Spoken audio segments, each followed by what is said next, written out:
भूमि के बहाने बलि महाराज का संपूर्ण साम्राज्य और बलि महाराज को भी अपने कब्जा में कर लिया। अगर आप मांगेंगे 19, अगर भगवान से आप मांगेंगे 19 तो भगवान आपको देंगे 20 और उसी का नाम है द्वारकाधीश। भगवान से 1 मांगो, भगवान आपको 2 देगा।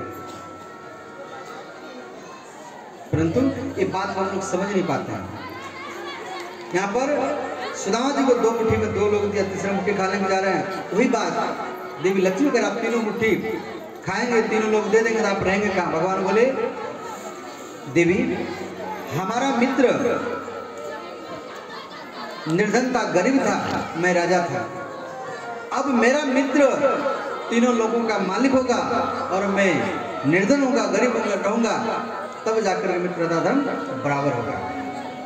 बोले बाप रे, आपका अलग हिसाब है। बोले देवी हमारे मित्र के पास में एक चावल था और वो चावल उसका संपूर्ण पूंजी था और वो पूंजी हमें अर्पण किया था, तो उसका आधा हिस्सा हम पाए और आधा हिस्सा आप पाए थे, हम अपने हिस्सा दे चुके हैं, अब अपने हिसाब को देना पड़ेगा। तो अंतिम में देवी रुक्मिणी वृंदापुर में सुशीला को आशीर्वाद दिए, जाप कभी पूरी नहीं होंगे। हर पति के अंदर में ये सोच रहता है कि मेरी पत्नी जुक्ति बन करके रहे और श्रृंगार, जो स्त्री के शरीर में श्रृंगार होता है वो उसके पति का होता है। तो पूरा आभूषण सुशीला को दिए, युक्ति रहने का वरदान दिए और फिर अपना चरण चिन्ह छोड़ करके वहां से अंतर ध्यान में गए। अब यहाँ श्री सुदामा जी कह रहे मित्र अब मैं वापस जाना चाहता हूँ। बोले मित्र अभी तो आप आए हैं और आप इतना जल्दी कैसे वापस चले आएंगे? बोले मेरे पत्नी मेरे बच्चे सब राह देखते होंगे, मेरे घर से निकले हुए कई दिन हो चुके हैं। बोले मित्र आप रुकिए। तो भगवान श्री कृष्ण सुदामा जी को रोके और राम कथा बैठाए। सुदामा जी को रोकने के लिए राम कथा बैठाए। तो 1 महीना तक वो राम कथा चला। तो सुदामा जी दिन में राम कथा करते थे और भगवान श्री कृष्ण वो राम कथा को लीला के रूप में रात में दिखाते थे। और अंत में सुदामा जी के नाम पर एक विशाल भंडारा किए भगवान। यहाँ पर सुदामा जी का विदाई किया जा रहा है भगवान के द्वारा। तो भगवान पहले विश्वकर्मा जी को बुलाए। तो बोले भगवान आप मुझे याद किया तो बताइए मेरे लिए क्या सेवा है? तो बोले हमारे मित्र के लिए द्वारकाधीश महल जैसा एक महल का निर्माण कीजिए। द्वारकाधीश जैसा महल? बोले हाँ, हमारे महल के बराबर हमारा विश्वकर्मा हूँ। बोले आप यहाँ महल का निर्माण नहीं कर सकते, हमारे पति इसी गांव से भिक्षा करके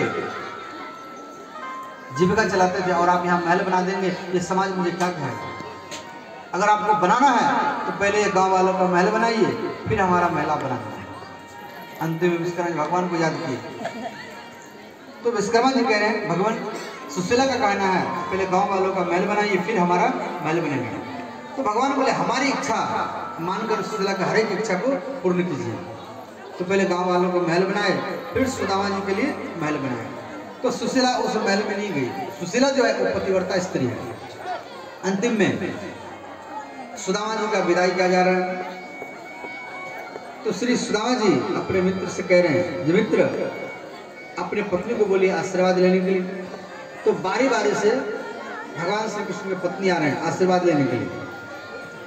बोले हमारी देवियों आकर के हमारे मित्र से आशीर्वाद लीजिए, हमारा मित्र जा रहे हैं। तो बारी बार सब आ रहे हैं, प्रणाम कर रहे हैं। तो सुदामा जी सौभाग्यवती होगा, अखंडवती, बहुत समय लग जाएगा आशीर्वाद देने में। अपने पत्नियों को बोले एक साथ में प्रणाम करने के लिए और हम आशीर्वाद देंगे। तो यहाँ भगवान कह रहे हैं देवियों हमारे मित्र आपका आशीर्वाद देते थक चुके हैं, आप एक साथ में प्रणाम कीजिए। तो भगवान के सभी पत्नियों ने एक साथ में प्रणाम किए और श्री सुदामा जी ने दोनों हाथ उठाकर का आशीर्वाद दिए सौभाग्यवती भव।